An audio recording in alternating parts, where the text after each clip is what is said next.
Le monde est rempli d'injustices et de situations stupides. J'ai constaté aussi toutes les injustices qu'il y a sous le soleil. Partout on voit des gens maltraités, ils pleurent et personne ne leur rend courage. La force est du côté de ceux qui les écrasent et personne ne leur rend courage. À mon avis, ceux qui sont morts sont plus heureux que les vivants.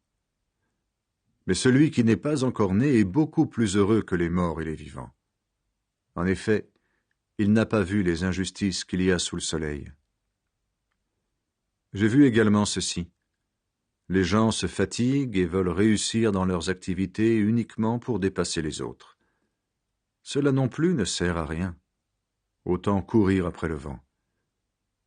C'est vrai, le sot qui ne fait rien se laisse mourir de faim. Mais un peu de repos au creux d'une main vaut mieux que 2 mains pleines de travail, d'un travail qui est course après le vent. J'ai vu encore une situation stupide sous le soleil. Il s'agit d'un homme complètement seul.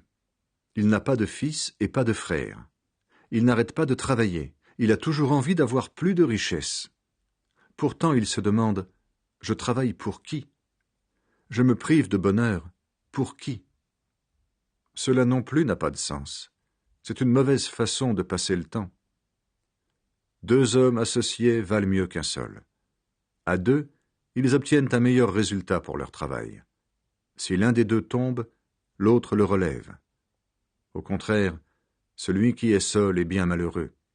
S'il tombe, il n'y a personne pour le relever.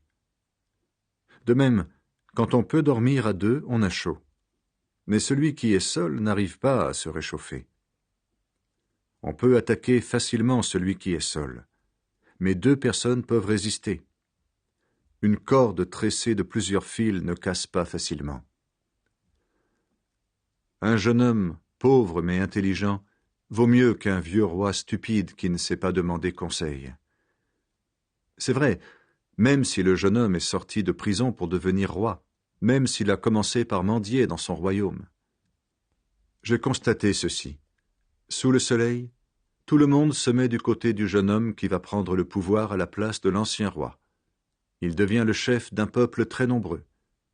Pourtant, ceux qui viendront ensuite ne se réjouiront plus à cause de lui.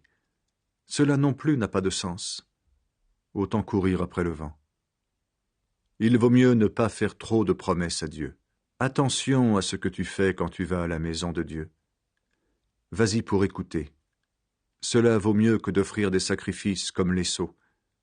En effet, ils ne savent pas qu'ils agissent mal.